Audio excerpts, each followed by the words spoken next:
안녕하세요. 소리네 책방에 오신 걸 환영합니다. 오늘은 오랜만에 마음의 쉼이 되어주는 에세이를 소개해 드릴까 합니다.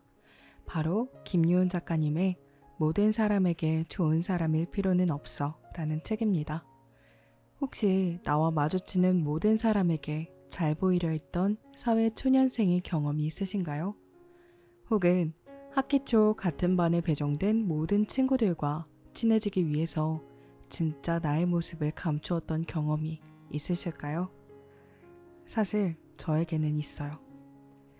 당연하게 강요되기도 했던 학교 친구들이랑 싸우지 말고 라고 하시던 어른들의 말씀처럼 그냥 둥글게 살아가기 위해서 억지로 좁은 틀에 저를 우겨 넣었던 기억이 조금 있는데요.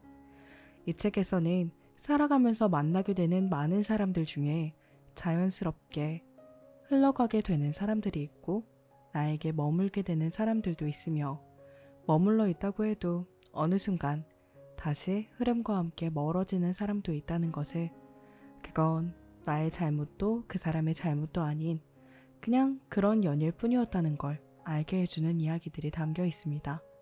그리고 책 중에 이런 이야기가 있어요. 지금 괜찮지 못하더라도 괜찮아질 거라고, 머지않아 괜찮아질 거라고 이야기해주는 내용이 제 마음에 적히더라고요. 시간이 흘러 어느 날 돌아보면 괜찮아져 있을 거라고 저에게 위로가 되어주었습니다. 모든 사람에게 좋은 사람이기 위해 좁은 틀에 나를 가뒀다면 이제 그 틀은 조금 벗어두어도 좋을 것 같아요. 그럼 시작해 볼게요. 시작하기 전에 구독, 좋아요 잊지 말아주세요.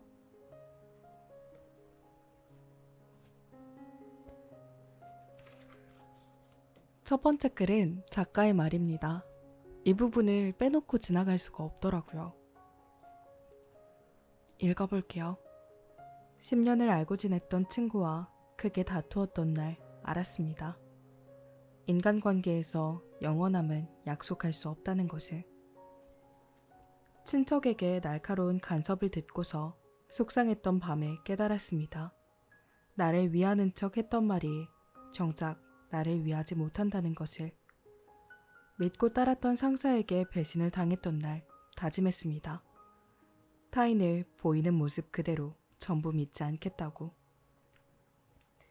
친구와 사이좋게 지내라는 법만 배웠고 진짜 친구와 의미에 대해선 아무도 알려주지 않았습니다.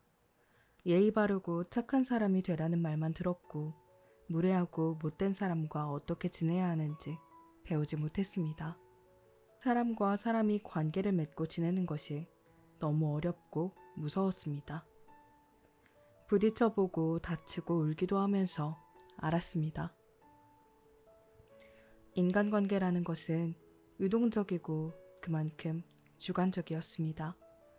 나에게 맞으면 좋은 인연이 되는 것이고 아니라면 과감하게 작별을 고해도 되는 것입니다. 배려해주지 않는 사람과 굳이 사이좋게 지내려고 노력하지 않아도 됩니다. 타인이 내게 내리는 평가에 연연할 것 없습니다. 남이 만들어낸 기준에 나를 구겨 넣을 필요도 없습니다. 기쁜 일에 기뻐할 줄 알고 슬픈 일에 슬퍼할 줄 알고 감사함에 웃기도 하고 눈물 짓기도 하고 지치더라도 주저앉지 않는 당신은 이미 충분히 좋은 사람입니다. 그러니 모든 사람에게 좋은 사람이 되겠다고 당신 그대로를 잃지 않길 바랍니다. 2019년 김유은 올림.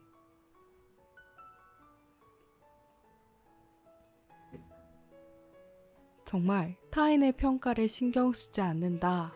그 순간부터 자존감은 엄청 살아나는 것 같습니다. 타인이라는 그 기준이 생각보다 더 많이 제 자존감을 깎아먹더라고요.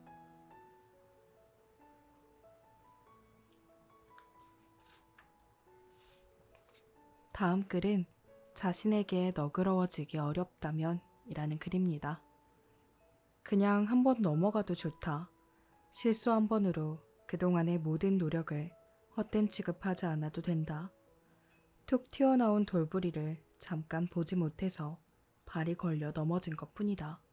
그것을 가지고서 자신의 모난 점을 일부러 찾아낼 필요는 없다. 이상하리만큼 스스로에게 너그러워지는 것이 무척이나 어렵다.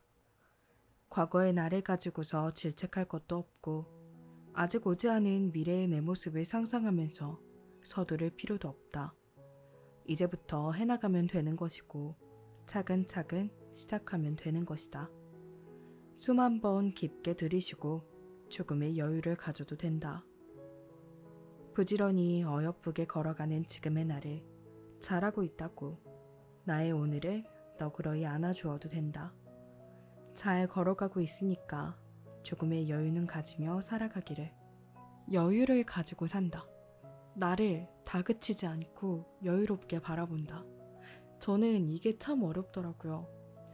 여기 나오는 것처럼 아직 오지 않은 미래의 저를 굉장히 걱정하고 상상하면서 마음이 조급해져요. 그리고 과거의 저에게 여기서 이랬으면 더 좋지 않았을까? 왜 난 그걸 못했을까? 이러면서 저를 다그치기도 굉장히 많이 합니다. 머리로는 그게 좋지 않다는 걸 알지만 행동으로 옮기는 게 언제나 쉽지 않아서 생각을 많이 하게 되네요.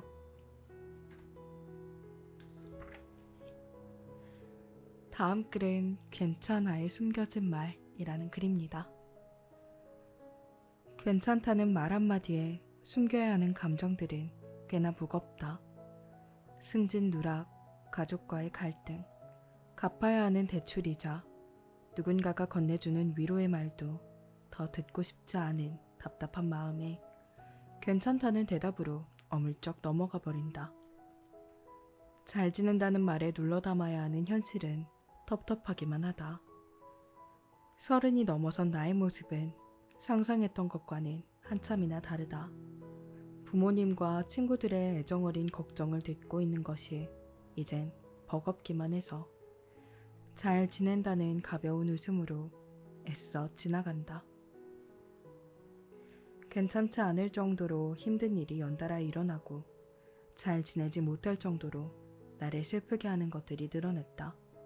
그래도 썩 괜찮게 잘 버텨내고 있다. 내일이 기대되고 설레는 마음도 아니고 기쁨으로만 가득한 날이 아닐지라도 매일을 걸어내고 있다.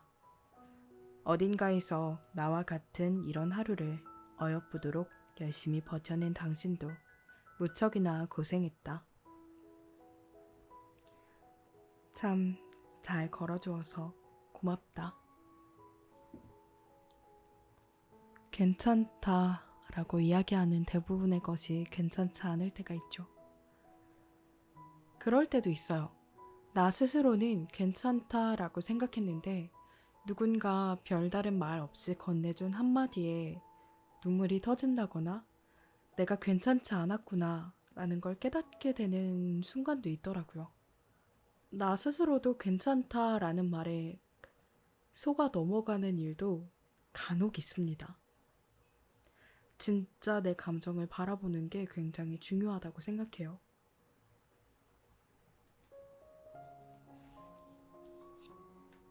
다음 글은 주저없이 그리고 의연하게. 행복을 뺏긴 것 같은 기분이 들 때가 있었다. 좋은 일이 있으면 항상 기다렸다는 듯이 찾아오는 나쁜 일이 무척이나 미웠다. 내가 행복한 상황을 질투하기라도 하듯 어딘가에서 슬픈 일이 찾아왔다. 그 상황이 반복되고 또 반복되다 보니까 어느 순간 무뎌져 있었다. 감정의 높낮이 변화에 무뎌진 것이 아니라 기쁨과 슬픔의 교차점을 대하는 태도가 방어적으로 무뎌졌다. 실컷 행복해해도 되고 좋아해도 되는 일이 다가와도 멈칫거리게 되었다. 여기서 지금 너무 행복해하면 나중에 올 불행에 더 힘들어질 것이라는 걱정 때문이었다. 찾아온 행복에게 애써 냉정하게 굴었다. 어차피 언젠가 떠날 거라는 것을 아는데 이 순간을 잠깐 덜 즐기고 나중에 덜 불행해지는 게 낫다고 생각했다. 그렇게 지내기를 꽤 오랜 시간이 흘렀고 나는 정말로 기쁨이 오면 웃을 줄 모르는 사람이 되어 있었다. 아래로 내려가는 순간이 덜 슬펐으면 싶어서 올라가는 감정을 최소로 만드는 데 집중했다. 그러다 보니 이제는 나쁜 감정만이 내 감정 곡선에 속해 있었다. 밤 공기가 좋다는 이유로 한번 웃는 법에, 좋은 일이 생겼다고 신이 나서 친구에게 제잘제잘 자랑하는 법에, 무심코 들어간 식당에서 내가 좋아하는 순두부찌개가 너무 맛있다며 즐거워하는 법을 모두 잊고 살아가고 있었다. 찾아올 불행을 대비하면서 살아가는 일상은 무채색이 되어버렸다. 마음껏 기뻐하고 슬퍼하는 것 또한 사람이라서 누릴 수 있는 특권이라는 생각이 들었다. 슬픔이 두려워 기쁨까지 잃어버리는 것은 바보 같은 일이었다. 즐거움이 찾아오면 기꺼이 팔 벌려 맞이하고 어려움이 다가오면 담대하게 받아들이는 것은 어렵지만 해야 하는 일이었다.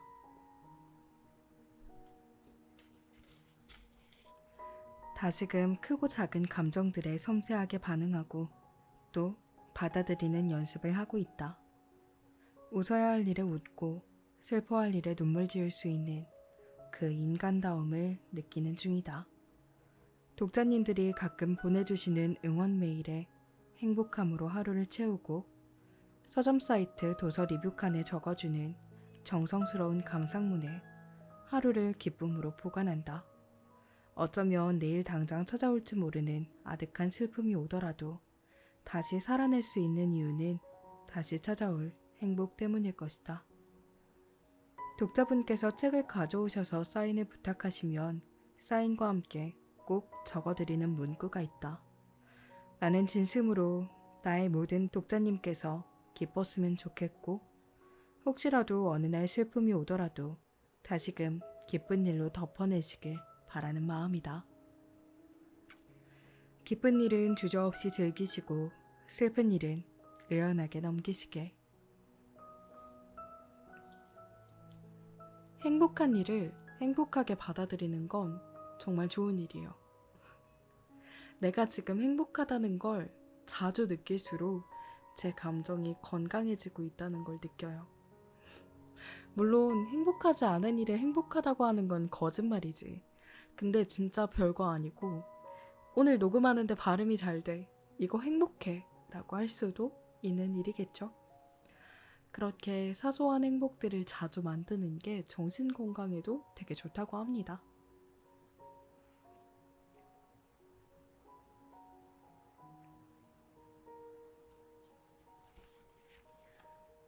다음 글은 나를 위해 용서하는 방법입니다. 누군가를 한번 미워하게 되면 그 미움을 끝도 없이 키워나갔던 시간이 있었다. 참다가 마음의 한계치를 넘어섰을 때 결국 폭발하듯이 휘몰아치는 나쁜 감정에 어찌할 바를 몰랐다. 오직 싫어하고 미워하는 데 나의 에너지를 썼다. 그 대상은 참 다양했다. 나와 아주 절친했던 친구도 있고 직장 상사도 있고 나에게 폭언을 퍼부었던 사람도 있었다. 화가 나면 그때그때 작은 화들을 풀지 못하고 쌓아두었다가 한꺼번에 터뜨리곤 했다. 그것 때문에 한 번씩 화가 나면 돌이킬 수 없었다. 미워하는 마음을 풀어내는 방법을 몰랐었다. 나를 화나게 만든 사람이 나보다 더 힘들어서 하루가 엉망이 되길 바랬다. 다른 사람과 대화를 하다가도 나를 아프게 만든 사람의 이야기가 나오면 다시금 쏟아지는 나쁜 감정을 억누르지 못했다. 억울하고 슬프고 서럽고 화나는 복잡한 감정의 소용돌이가 나를 더욱더 힘들게 했다. 화를 내면 그제야 적선하듯이 미안하다는 사과를 건넨다. 미안하다 이 한마디를 해주었으니 어서 빨리 용서하라는 강요가 들어온다. 그동안 본인이 해왔던 무례한 행동들의 무거움은 망각한 채 미안하다는 얕은 말로 깊은 잘못을 메꾸려고 한다. 상대의 잘못으로 생긴 상처에는 진심 없는 사과의 한마디가 충분한 회복제가 될 수가 없다. 무례함을 솔직함이라고 생각하는 사람을 미워하는 데 쓰는 시간이 짧은 순간이더라도 아깝게 느껴졌다. 나의 시간과 에너지를 좋아하는 사람들에게 사용하고 싶었다.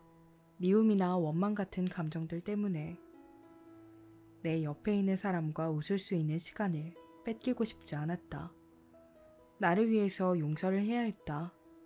상대의 마음을 편하게 해주는 용서가 아니라 나의 마음을 편하게 해주는 용서를 하기로 했다. 새로운 용서의 방법은 자발적인 관계의 단절이었다. 불쾌함을 표현하는 몇 번의 경고에도 불구하고 그 행동이 반복된다면 이해하려고 노력하지 않았다. 다시 좋은 관계로 돌아가겠다는 결정을 내리지도 않았다. 타인이 아니라 오직 나를 위해 과감하게 인간관계 손절을 택했다. 모두에게 좋은 사람이 되는 것을 포기했다. 마땅히 미워해도 될 사람에게는 내가 나를 희생하면서까지 좋은 사람이 될 필요는 전혀 없다. 진심이 없는 사과에 좋은 사람이 되어버려 애써 웃으며 괜찮아라고 거짓말하지 않는다. 괜찮지 않을 때는 괜찮지 않다고 말한다. 무례한 행동을 고치지 못한 상대의 언행을 실수라고 이해하지 않는다. 나를 위해 좋은 사람이 되기로 했다.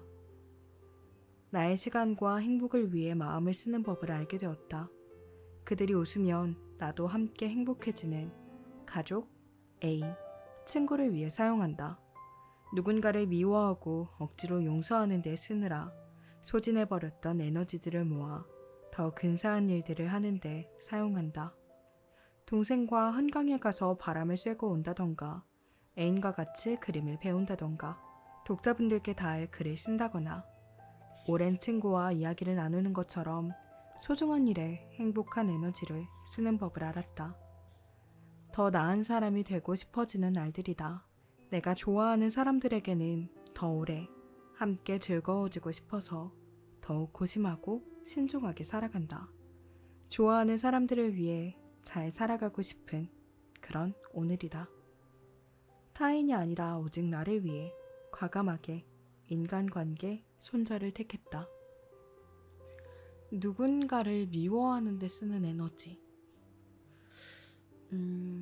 사실 부정적인 감정들은 우리 에너지를 상당히 많이 빼앗아 갑니다. 부정적인 마음은 무기력함을 불러오고요. 그 무기력함은 당장 밖에 나가 산책을 할 그런 힘도 주지 않죠. 그래서 사실 저는 부정적인 감정이 제 마음에 들어오면 그 감정을 밀어내려고 조금 하는 편인 것 같아요. 물론 지치고 힘들어서 쉬고 싶다는 감정이 들 땐 쉬어가는 게 맞다고 생각하지만 그게 아니라 그냥 뜬금없이 들어오는 부정적인 생각들 혹은 누군가를 향한 화 이런 건 어느 정도의 습관도 포함되어 있다고 생각해요. 조금 더 건강한 방법으로 그걸 풀어내기 위한 게 어떤 방법이 있을까라는 걸 고민해보고 있어요. 여러분들한테도 혹시 그런 좋은 방법이 있나요?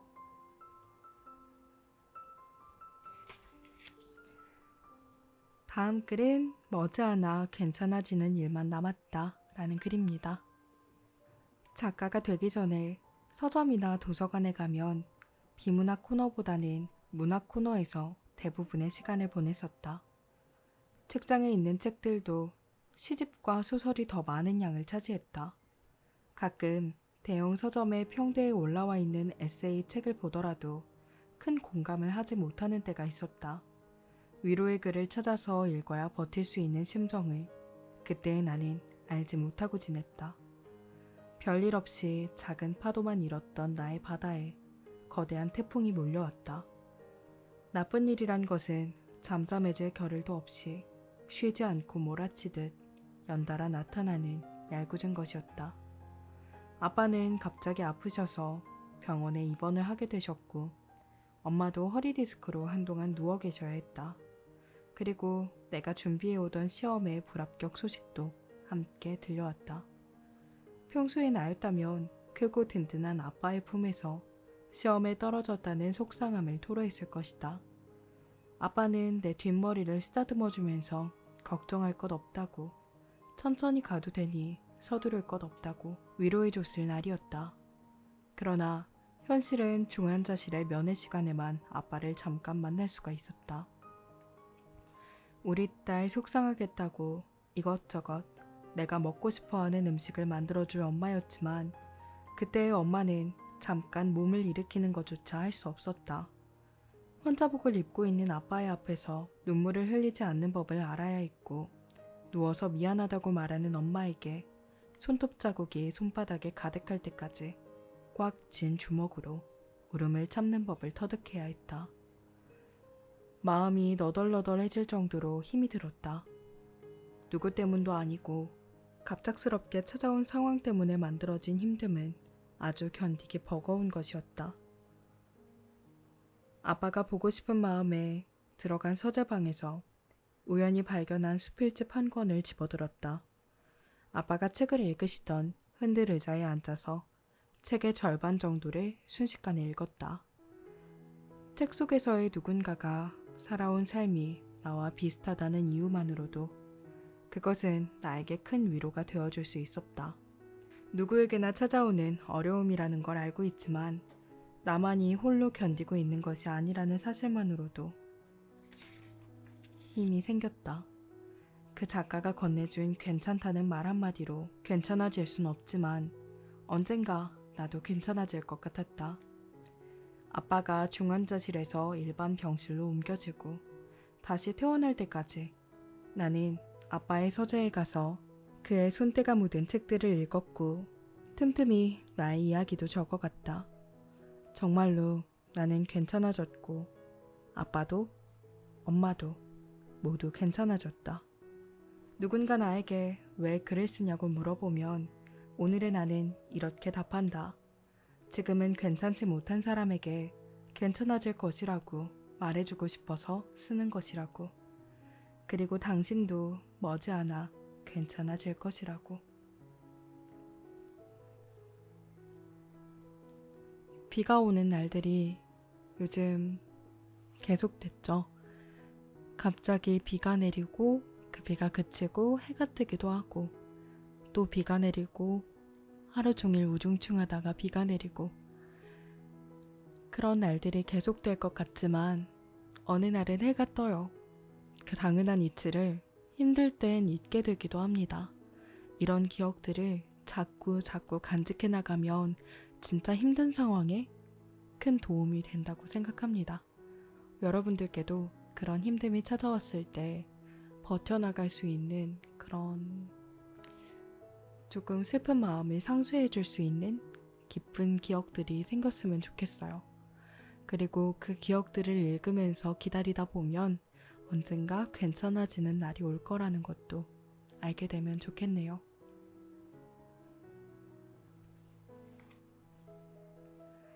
봄 날씨가 흐드러지게 좋아도 가까운 근교로라도 꽃을 보러 가거나 봄 내음을 맡으러 다녀오지 못했다.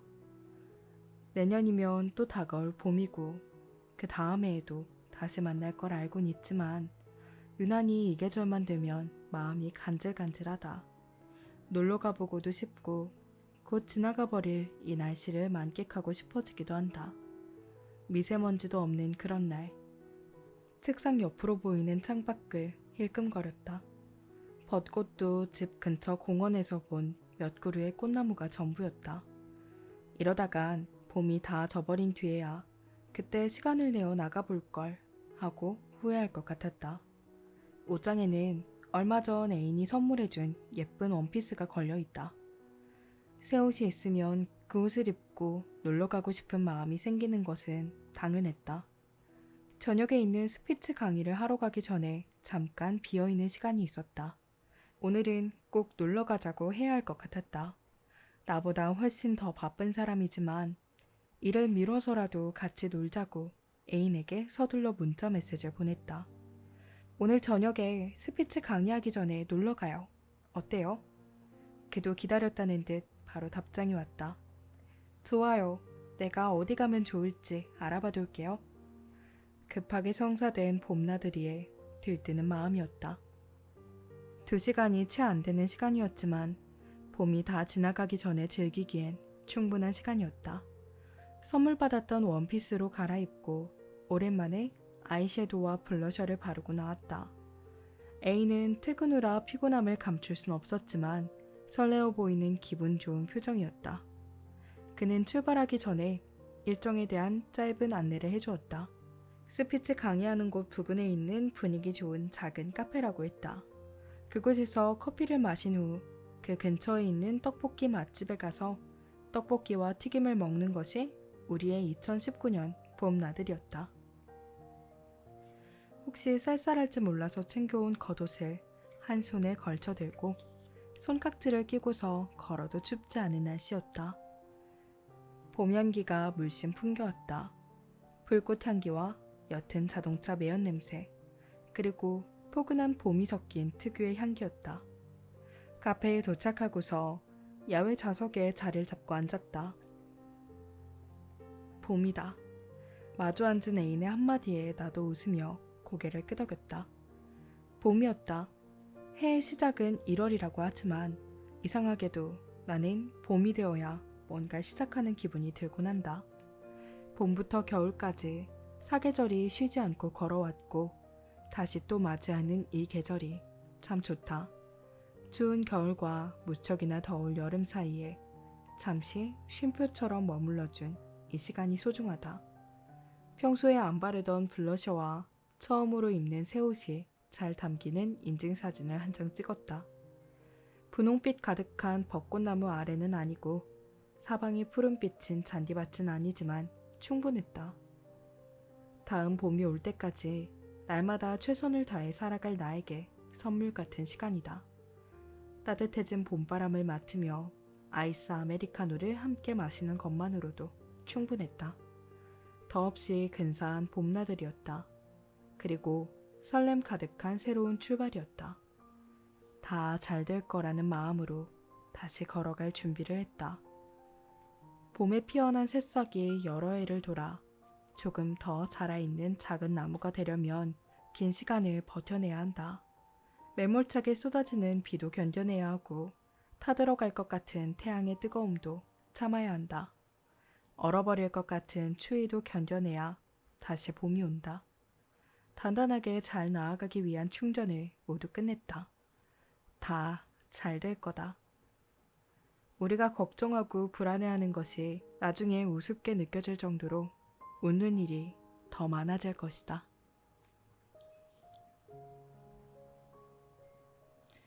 잠깐의 휴식이 긴 시간을 버티는 원동력이 된다는 거 알고 있어요.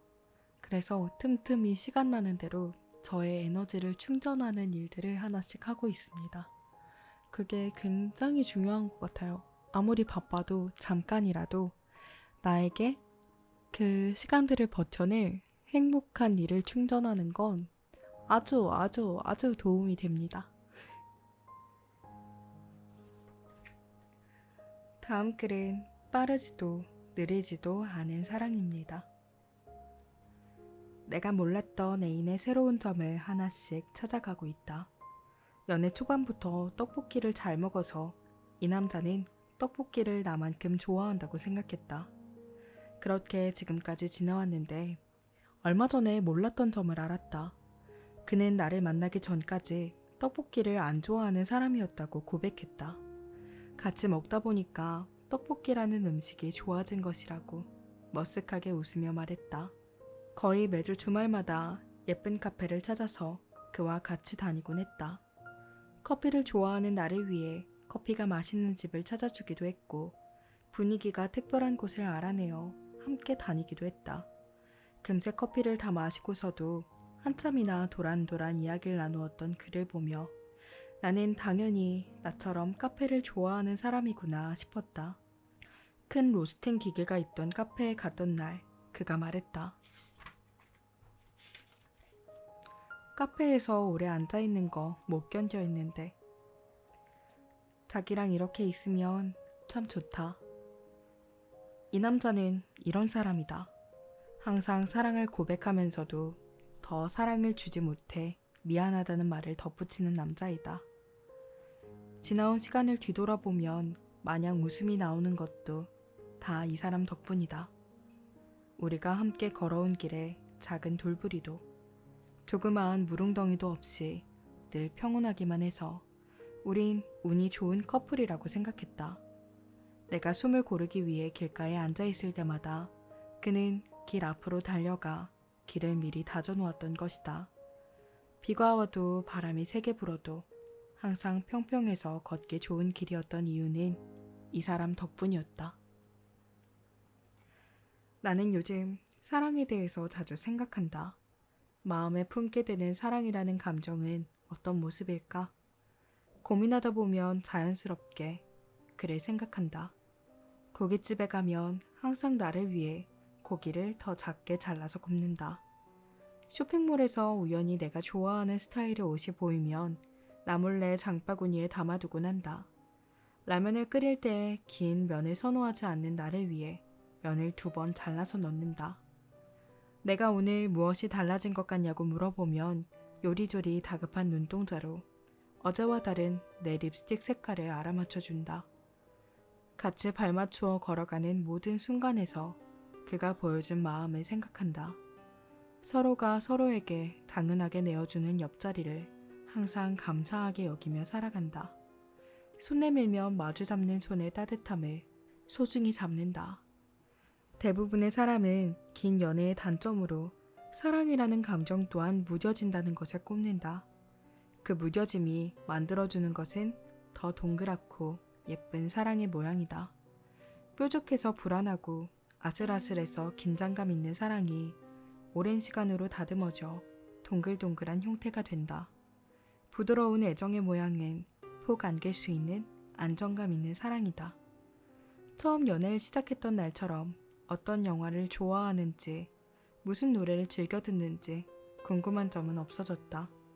쉴 새 없이 떠들면서 서로의 공통점을 찾아내고 신기해하며 우린 운명인 것 같다고 맞장구 치는 시간은 지났다. 이젠 우리 둘이 좋아하는 노래를 틀어놓은 차 안에서 서로가 서로에게 운명이라는 사실에 새삼 놀라지 않는다. 흘러나오는 노래 가사를 나도 다 외워버릴 정도로 함께했다는 것을 느끼며 어떤 음식을 좋아하냐고 묻지 않고 자주 가는 단골 식당으로 향한다. 빠르지도 느리지도 않게 안정감 있게 뛰는 심장이 말해주고 있었다. 진짜 사랑을 하고 있다고.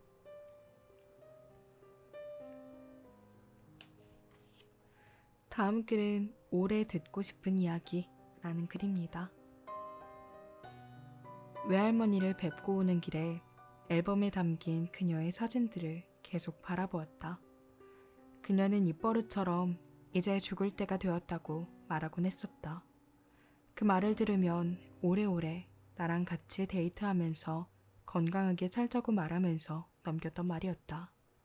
90세가 된 외할머니를 마주한 나는 죽을 때가 되었다는 할머니의 말을 삼켜내지 못했다. 가슴 언저리에 맺혀져 코끝이 찡해진 채로 애꿎은 침만 삼켜대고 있었다. 외할머니와 대화할 때는 입모양을 최대한 과장해서 만들고 목소리도 크게 내면서 말을 해야 한다. 노화로 인해서 청력이 많이 떨어졌기 때문이다. 그녀의 하얗던 손 곳곳에는 젖은 꽃이 피어 있었다. 내 손을 꼭 잡고서 하염없이 쓰다듬는 온기를 말없이 느꼈다. 사랑하는 외할머니 얼굴에 수놓아진 세월의 흐름이 만들어낸 자국들을 바라보았다.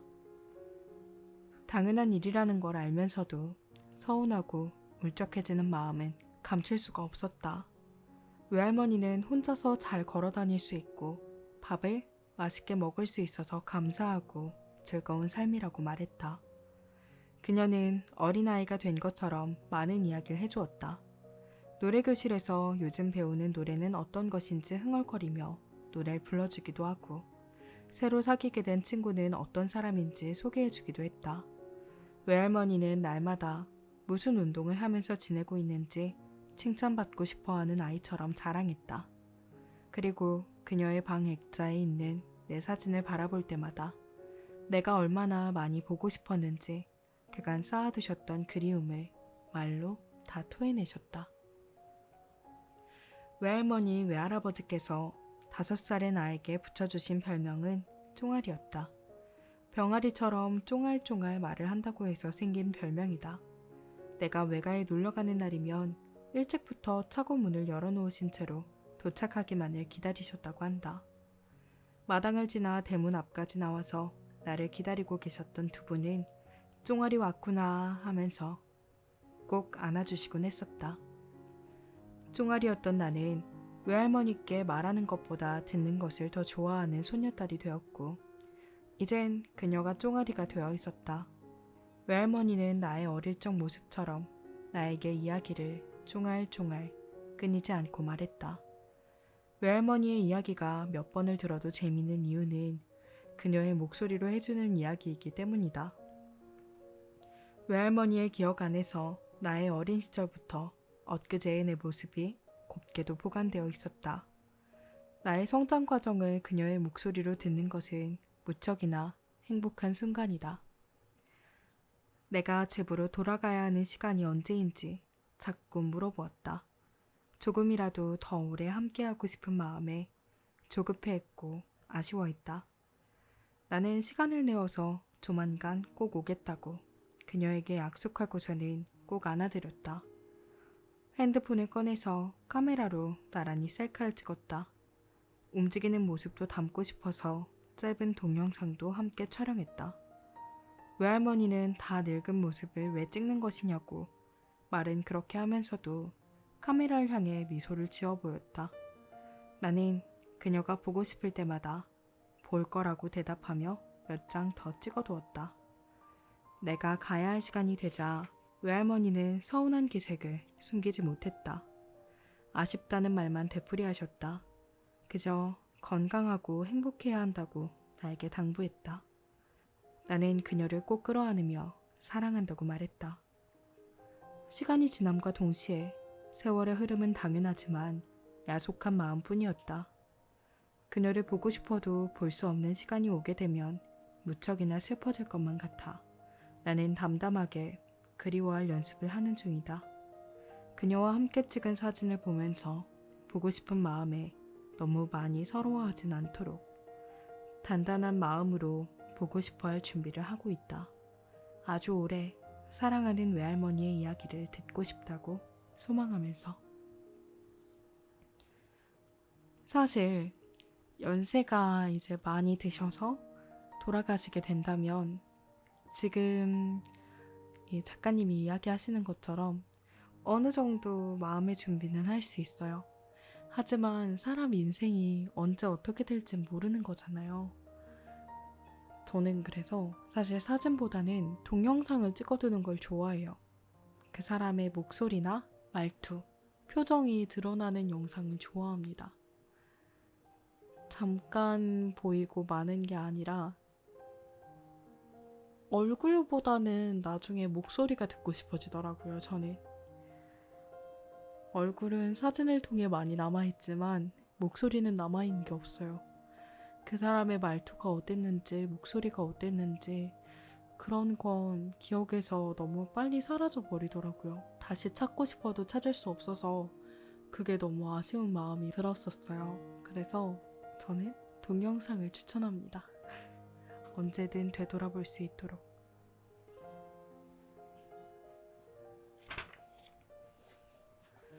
다음 글은 장거리 우정입니다. 꽤 오랜 시간 얼굴을 보지 못한 친구가 한 명 있다. 다른 지역에서 지내는 데다가 각자 하는 일 때문에 자주 만날 수가 없었다. 대학병원에서 근무하고 있는 친구의 일정과 일이 들어오면 마다하지 않고 해야 하는 프리랜서인 나의 일정을 조정하기란 생각보다 어려운 일이었다. 틈틈이 문자로 안부를 주고받고 전화를 걸어 목소리를 듣는 것으로 아쉽지만 만족해야 했다. 멀리 떨어져 있는 우리는 서로의 생일이면 축하한다는 내용이 담긴 편지와 선물을 집으로 보내준다. 생일 케이크 위에 올려진 촛불을 함께 끌 순 없지만 괜찮다. 진심 어린 축하가 고스란히 전해진 전화통화로 아쉬운 마음을 달랠 수 있다. 좋은 일이 있어도 축하하는 식사를 할 수 없고 슬픈 일이 있어도 위로해주겠다고 바로 얼굴을 마주할 수도 없다. 그저 무엇이든 잘 될 거라는 응원만 하고 있을 뿐이다. 잘 지내고 있다는 소식에 안도의 미소를 짓고 속상하다는 목소리로 전화가 오면 마음이 풀릴 때까지 하소연을 들어준다. 장거리 친구가 해줄 수 있는 것은 마음 한쪽을 언제든지 내어주는 것이다. 사랑하는 사람을 만난 것에 대해서 운명이라는 단어를 사용하곤 하는데 나는 친구 관계 또한 운명이라는 단어를 빌리곤 한다. 어떤 사람인지 미리 알았다거나 우리가 함께하게 된 시간을 미리 보고 온 것도 아니었다. 그녀의 밝고 선한 첫인상을 보고 알았다. 나는 저 애와 참 좋은 친구가 되겠구나. 고등학교 시절부터 성인이 된 지금까지 그녀와 나의 큰 일탈은 늦은 밤까지 카페에서 커피와 빵을 먹은 게 전부이다. 술을 안 좋아하기 때문에 둘이 술을 마시고 놀아본 적도 없고 클럽에 가서 음악을 들으며 춤을 춰본 적도 없다. 지금 다시 돌아봐도 우린 참 즐거웠다.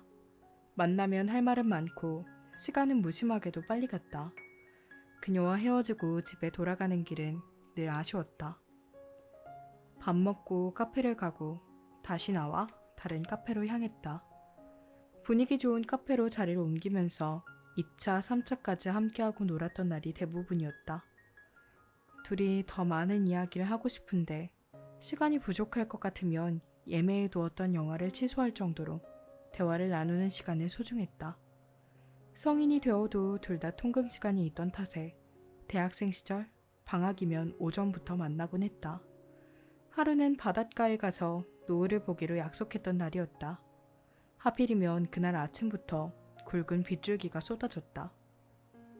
운전 경력이 겨우 1개월 차인 나와 3개월 차인 그녀에게 찾아온 예상치 못한 위기였다. 우린 갓길에 차를 세워두고 고민에 빠졌다. 처음으로 해보는 당일치기 여행을 얼마나 손꼽아 기다렸는데 먹구름 낀 날씨를 보고 서운함을 감출 수 없었다. 비가 오는 날의 고속도로를 과연 우리가 달릴 수 있을 것인가에 대해 짧은 토론을 했다. 결국 가기로 한 곳은 차로 30분 거리에 있는 카페였다. 미술관과 함께 운영되는 그곳에서 초록 잔디가 보이는 창가 자리에 나란히 앉았다. 바닷가를 가지 못했다는 서운함을 잊을 정도로 많이 웃으며 이야기를 했다. 나와 그녀는 그때 아주 행복했었다. 컴퓨터에 담겨있는 내 사진 중에서 분위기 좋은 곳을 배경으로 웃고 있는 20대 초반의 나의 모습은 대부분 그녀가 찍어준 것이다. 그래서 떨어져 있고 자주 만날 수 없어도 향이 좋은 커피를 만날 때면 그녀를 생각한다. 분위기 좋은 카페를 발견하면 같이 오면 좋겠다며 그녀에게 연락한다. 마음이 딱딱해진 것 같은 날이면 그녀에게 연락한다. 사춘기가 이제야 온 것 같다고 푸념한다. 그녀도 나처럼 사춘기가 온 것 같다고 같이 떠들다가 알게 된다. 우리의 사춘기는 서로를 못 만나서 잠깐 찾아온 감정이었다고. 잠깐의 연락만으로도 다시 마음이 말랑거리는 것을 느끼며 웃음 짓는다. 장거리 우정은 힘들지만 참 애틋하다고 생각하면서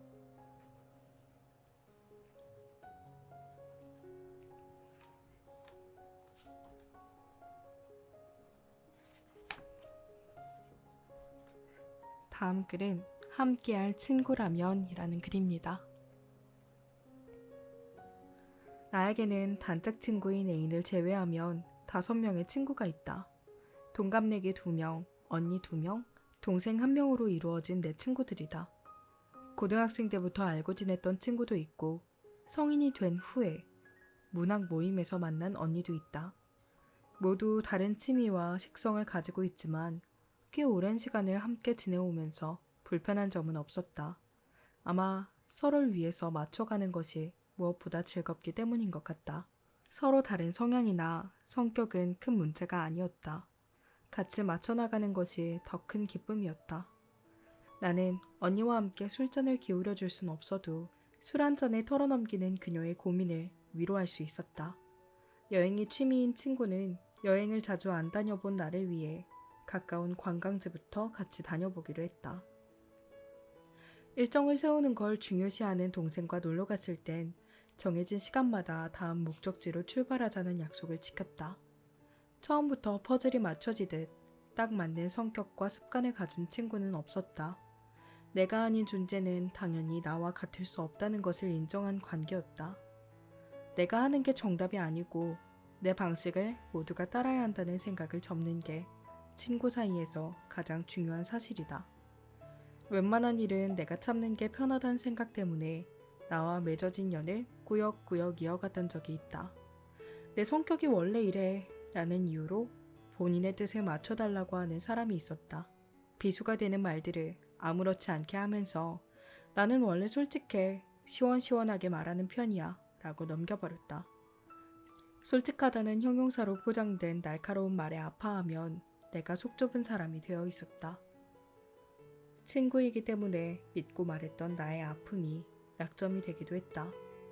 친했던 사람이 내 이야기를 다른 사람에게 떠벌리고 다니는 모습을 봐야 했다.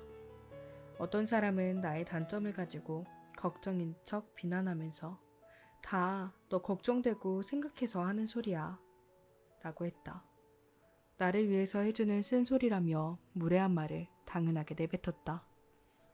인간관계 속에서 휘둘려 보기도 하고 다쳐보기도 하면서 내린 결론은 단지 나와 오래 알고 있었다는 이유가 계속 그 인연을 유지할 이유는 아니라는 것이다. 아무렇지 않게 내 속을 긁어놓는 사람이나 은근히 나를 무시하는 사람은 굳이 나를 괴롭히면서까지 친구라는 이유로 잡고 있지 않아도 된다. 적당한 거리를 유지하면서 친구가 아닌 그냥 아는 사람 정도로 지내는 게 자신을 위한 일이다. 나는 원래 그래. 원래 그랬다는 핑계를 대면서 관계를 지속하기에 불편한 점들을 고칠 생각이 없는 사람이 있다. 상처가 되는 말들을 생각 없이 내뱉으면서 원래 이렇게 말하는 스타일이라고 말하기도 한다. 누군가와 친구라는 관계로 함께 지내는 것은 원래 그래왔어도 네가 불편하다면 고쳐보도록 할게 라는 마음가짐이 맞다. 나 자신만을 생각하는 것에서 벗어나 친구라는 존재와 같이 지내는 법을 느끼는 것이 필요하다. 오래 알고 지내왔단 이유만으로 불편함과 서러움을 감수할 필요는 없다. 지난 시간 속에서 행복했던 기억에 미안해하지 않아도 된다. 앞으로의 시간에서 내가 더 많이 웃을 수 있는 결정을 하는 것이 현명한 일이다. 인간관계에서 중요한 것은 알아온 시간이 아니라 알아갈 시간에서의 나의 행복이다. 그 사람을 알아온 시간이 아니라 그 사람과 더 알아갈 시간에서의 나의 행복이 그 사람과의 관계에서 가장 중요한 것이다. 그런 사람들이 있어요. 자신만 생각하는 사람들이. 서로 같이 조율하고 맞춰나가는 게 필요하다고 생각하는데 난 이렇게 생각하니까 네가 따라와. 자기 말이 곧 법이다 이런 사람들. 너무 이기적이야.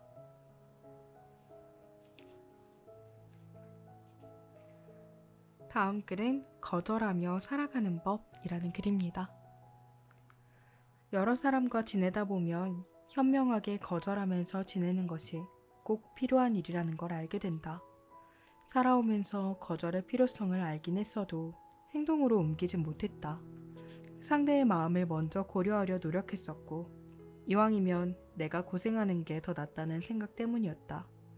내가 한 번 더 이해하게 되면 더욱더 좋은 관계가 유지될 거라고 믿었는데 현실은 아니었다. 나에게 어떤 이익이 돌아와야 한다는 마음으로 했던 행동은 아니었지만 적어도 감사의 인사는 전달받고 싶었다. 유감스럽게도 거절을 하지 못하는 예스맨인 나에게 돌아오는 것은 고마운 마음이 아니라 당연함이었다. 어떤 부탁에도 알겠다고 말하는 것이 익숙해져 살아온 탓에 나의 긍정은 그들에게 당연함이 되어 있었다. 쉽게 거절하지 못한 대가는 꽤 씁쓸한 것이었다.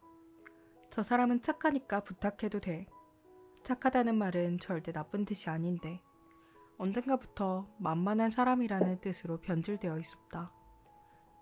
부리기 쉬운 사람이라서 누군가의 부탁을 들어주는 것이 아니다. 내가 거절하지 않고 부탁을 들어주게 되면 서로에게 긍정적일 거라는 생각에서 시작된 행동이다. 타인을 배려해주기 위한 마음이 결국은 후회가 되어버리도록 만드는 이기적인 사람들이 있다. 그 배려를 호의가 아니라 권리로 파악하는 성숙하지 못한 사람들 때문에 관계에 문제가 생기게 된다. 모른 척 넘어가고 눈 한 번 감아준다고 해서 안타깝게도 내가 바라는 좋은 방향으로 가진 않는다. 예상하는 것보다 사람들은 편안함에 빨리 익숙해지고 고마움을 쉽게 잊는다. 그러니 거절하는 것이 조금은 껄끄럽고 불편한 마음이 올라오더라도 스스로를 위해서 용기를 내볼 필요가 있다. 이번 한 번만 참아보자 하고 넘어갈수록 작은 서운함이 뭉쳐지고 커지게 된다. 이제 막 생긴 감정보다 오래 묵혀두었던 것이 더 크게 다가오는 법이다. 쌓이게 내버려 두었다가 나중에 쾅 하고 터지면 인간관계 자체에 큰 회의감을 느끼게 될 수도 있다. 그것보다는 지금 주변 사람들에게 서운함 섞인 소리를 듣더라도 나를 위한 거절을 연습해야 한다. 살아내는 것 자체만으로도 참 잘 해내고 있는 자신에게 남이 주는 스트레스까지 기증할 필요는 없다. 누군가의 부탁을 거절했다는 이유로 나쁜 사람이 되는 것은 절대 아니다. 고운 결을 가진 당신의 마음이 상처투성이가 되기 전에 작은 방어벽 하나를 쌓아두는 연습을 해야 한다. 모두에게 착할 필요도 없고 모두에게 호의를 무조건 베풀지 않아도 된다. 아무에게나 당신의 그 예쁜 마음씨를 쓰지 않았으면 좋겠다. 남이 좋은 게 아니라 내가 좋은 게 좋은 거라는 생각을 절대 잊어선 안 된다. 누가 뭐라 하더라도 세상에서 가장 소중하고 중요한 것은 당신일 테니. 유독 거절을 못 하시는 분들이 꼭 있어요. 근데 그거 진짜 너무 마음이 아파. 거절을 하지 못함으로써 그 사람이 상처받고 있는 게 너무 보이는데 내가 해줄 수 있는 건 아무것도 없다는 게 진짜 마음이 아픕니다.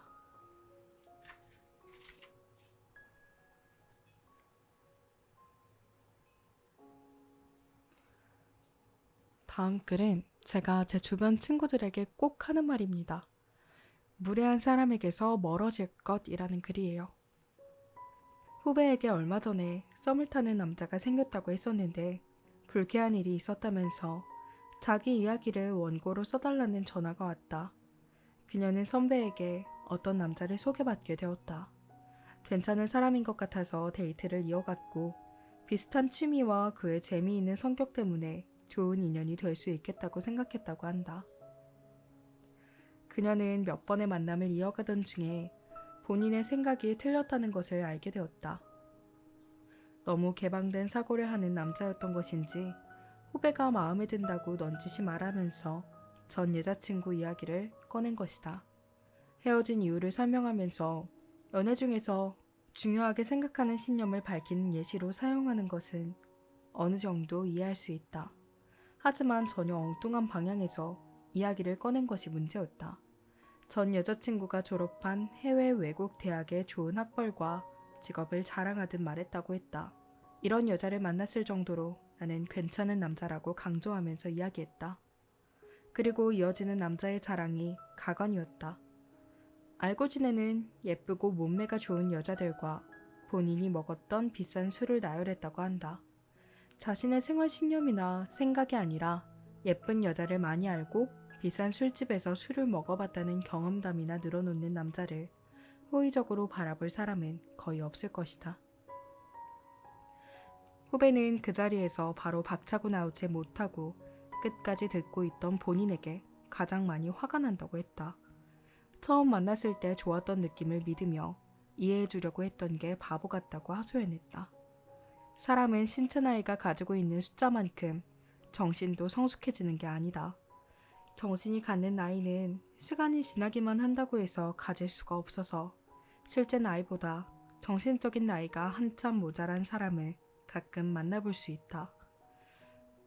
물리학적 나이는 해가 바뀌면서 자동으로 한 살 추가되는 것이지만 내면의 나이를 한 살 먹기 위해서는 1년이 아니라 3년, 5년이 걸릴 수도 있다.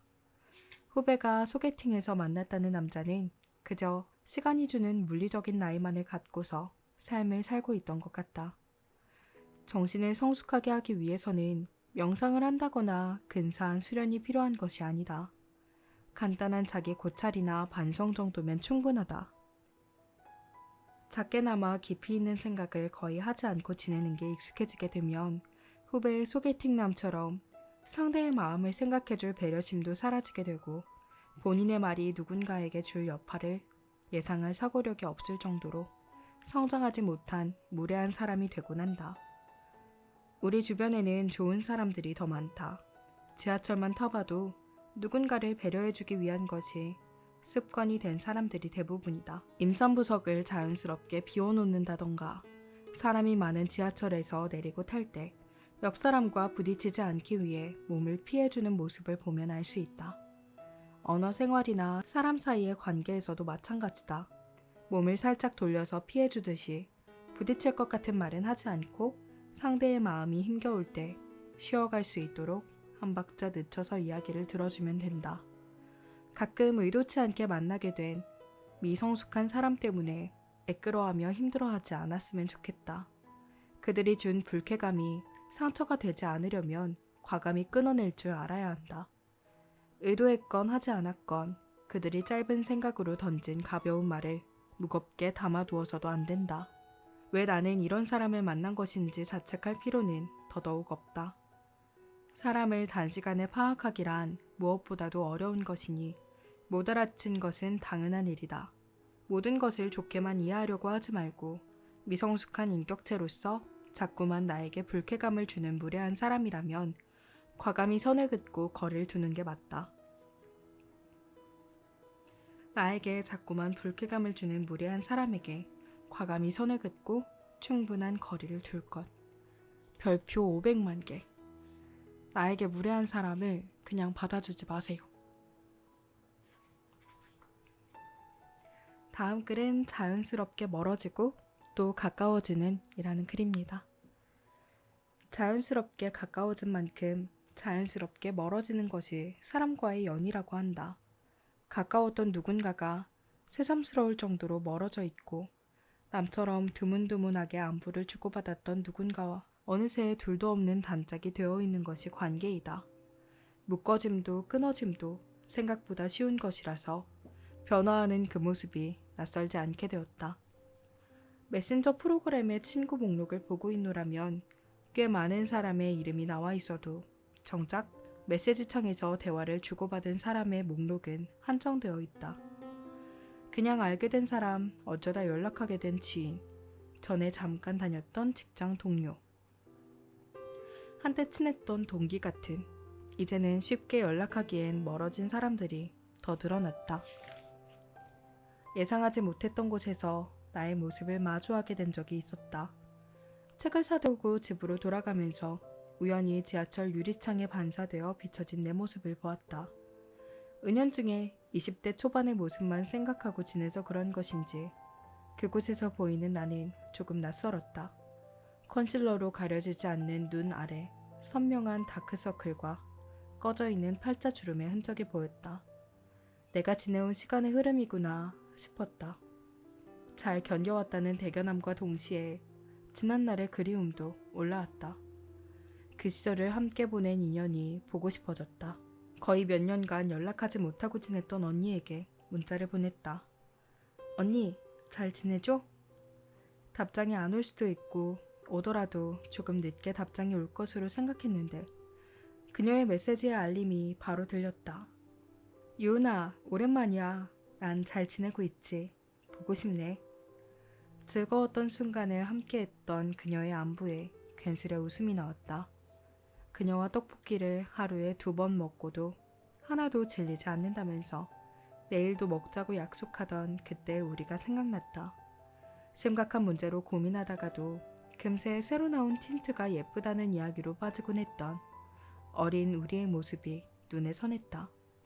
직장 때문에 다른 지역으로 이사한 그녀와 만날 날을 약속했다. 아마 과거의 우리 모습과는 사뭇 달라졌을 테지만 괜찮을 것 같았다. 완전히 끊어져 버린 연이 아니라면 언제라도 다시 함께할 수 있는 것이다. 문득 그리워지는 누군가가 있다면 어떻게 지내고 있는지, 보고 싶은 사람이 있다면 조금은 용기를 내어도 좋다. 어쩌면 그 사람도 당신의 연락을 기다리고 있을 테니까.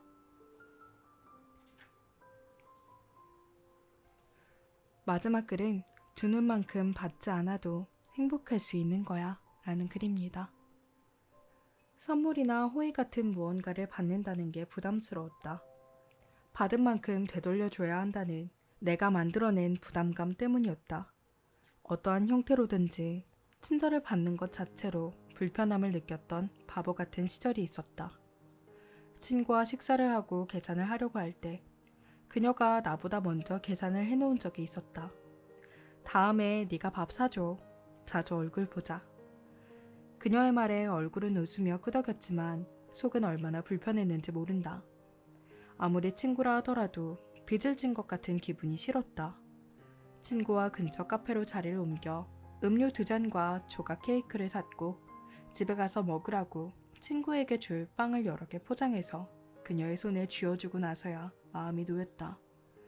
그 당시 학생이었던 나는 여러 시험 준비로 바빠질 시기였고 마음의 여유를 낼 겨를이 없을 것이라고 미리 단정짓고 결정을 했다. 친구에게 전에 네가 샀으니까 오늘은 내가 살게. 저녁 먹자 라고 하며 시간을 내지 않기 위해 먼저 호의를 갚았다.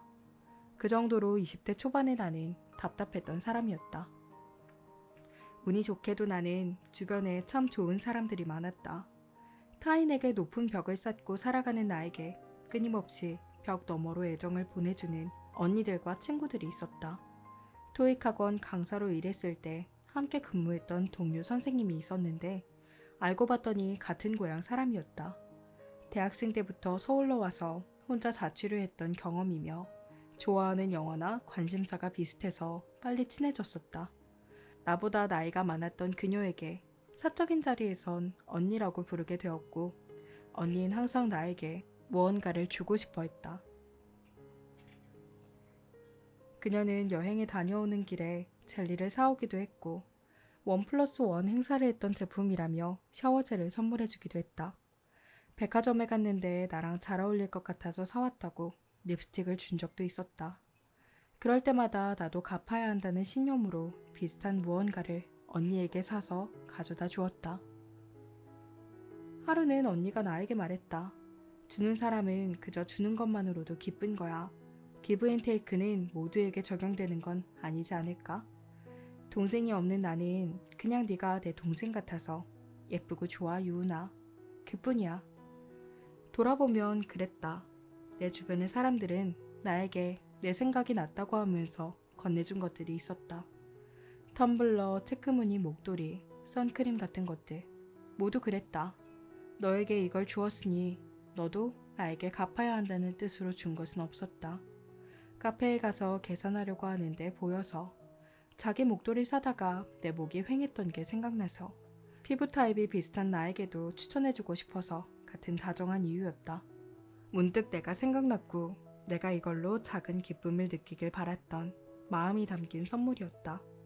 요즘에 나는 받는 것의 기쁨을 느끼면서 지내고 있다. 시간이나 경제적인 여유가 더 생겨서가 아니라 마음을 나눌 수 있는 여유를 갖게 되었다.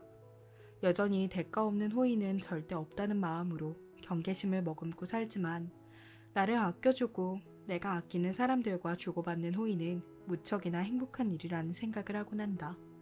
생일 같은 특별한 날이 아니더라도 친구가 보내준 커피 교환권 한 장에 웃음 짓는다. 내 립스틱을 고르러 갔다가 잘 어울릴 것 같은 동생 생각이 나면 한 개 더 구매해서 돌아온다. 내가 좋아하는 사람들에게 마음을 주고 다시 애정을 받는다는 건 부담스러운 일이 아니라 소중한 일이라는 것을 조금씩 알아가고 있다. 주는 사람은 그저 주는 것만으로도 기쁜 거야. 그럴 때가 있어요. 진짜 별거 없이 그냥 그 사람이 생각나서 선물을 주고 싶을 때가 있어요. 주는 것만으로도 충분히 기쁘다. 그런 감정을 안다는 것도 무척 소중하다고 생각합니다. 저는 이 책을 읽으면서 굉장히 편안했고 저에게는 쉼이 되었던 책이었습니다. 뭔가 사람들과 잘 어울리기 위해서 억지로 저를 끼워 맞췄던 저의 모습들이 생각나면서 그 시절에 내가 나 자신을 참 많이도 괴롭혔구나 이런 생각이 들기도 했고 마음이 편안해지고 많이 내려놓을 수도 있었어요. 여러분들께는 어떤 책으로 다가왔을지 모르겠어요. 좋은 책이었길 바라면서 저는 이만 물러가도록 하겠습니다. 여러분들의 오늘이 어제보다 조금 더 반짝이는 하루 되길 응원하도록 하겠고요. 잘 자고 좋은 밤 되시길 바라겠습니다. 그럼 안녕.